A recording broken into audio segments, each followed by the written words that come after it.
Welcome to Fun with Failure. Oh my god, there's an echo. Oh my god, there's an echo. I've got 5 stories from the Reddit post TIFU. I've got 5 stories from the Reddit post TIFU. Hope you enjoy. Hope you enjoy. Here we go. Here we go. Story number 1. Dutch oven.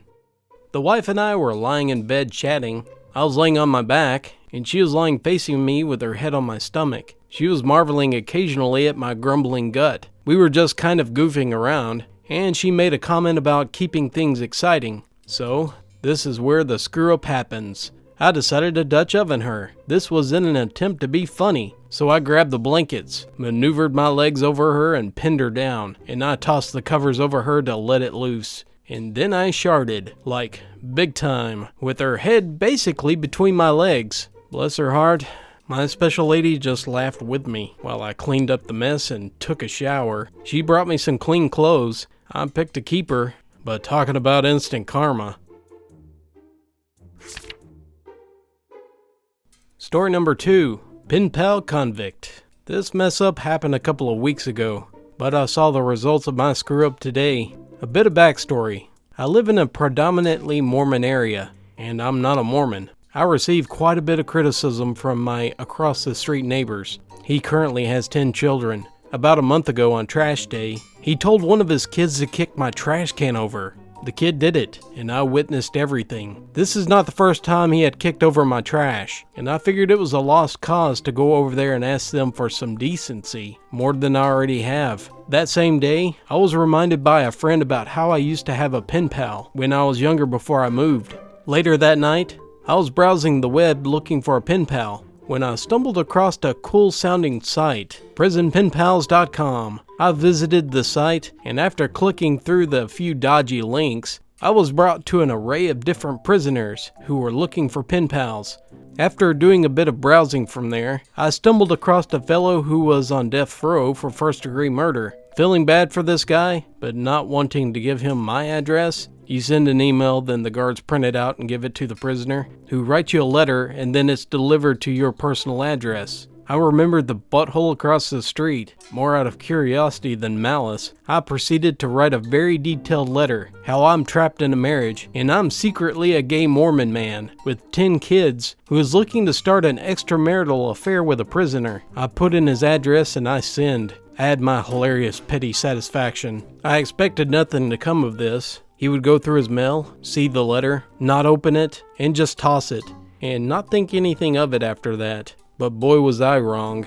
Of course, with this small town, this guy does run a small business here. This is where one of my acquaintances work. I went in a little earlier today and I was chatting with him. Then he said, "Oh my god, did you hear about your neighbor?" I said no, and he filled me in on the details. Apparently one of the neighbor's kids had brought in the mail, only for his wife to find it, and to read the letter from the prisoner responding to my joke letter that I wrote. I don't know the specifics of the letter, but I knew the wife threw a fit when he arrived home, and she made him pack his bags. My friend informed me that this wasn't his first time to start an affair with another man. Apparently this was the last straw for her. I am still shocked and horrified, and extremely amused by this predicament. Story number 3. Enough pizza to feed a village.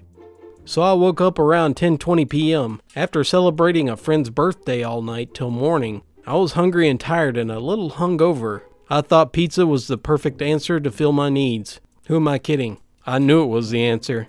Plus, in the back of my mind, as a single guy, I knew all I had was cans of Coke Zero and ketchup in my refrigerator.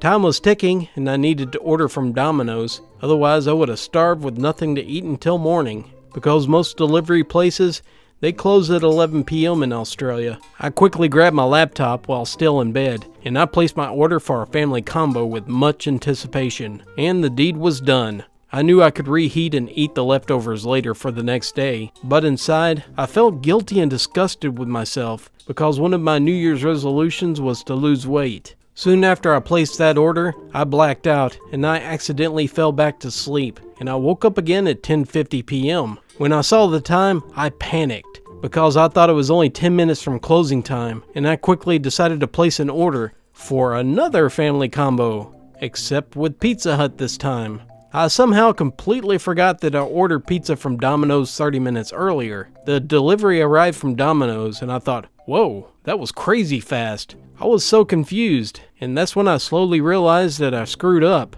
15 minutes later, the delivery for Pizza Hut arrived. Now I'm standing in front of my kitchen counter full of pizza, wearing nothing but my briefs, cause it's hot as heck in Australia.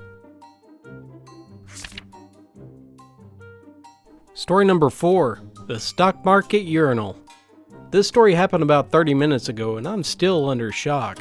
I got into cryptocurrency trading a few weeks ago and it's become like an addiction. Every few minutes, I have the urge to check my phone, to check if my Bitcoin or Roblox balances went up or down. So I'm at work and I went to the toilet to use the urinal. Of course, I use this opportunity to check my phone in my right hand. A colleague comes in and joins me at the urinal to the left of me. I didn't really realize this because I was so focused on my phone. A few seconds later, the guy next to me says something like, "What the heck?"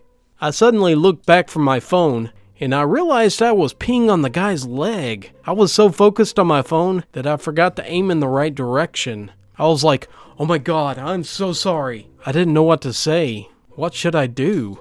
The guy said, "It's okay." I left quickly, but it was obvious that he was really angry, and he had the look of true disgust. This was the most embarrassing moment in my life. Story number 5. Reddit history revealed on Jimmy Kimmel Live. This happened to me a while ago, but I'm still baffled. It all started when I posted a comparison picture of a dog that looked like the actor William H. Macy.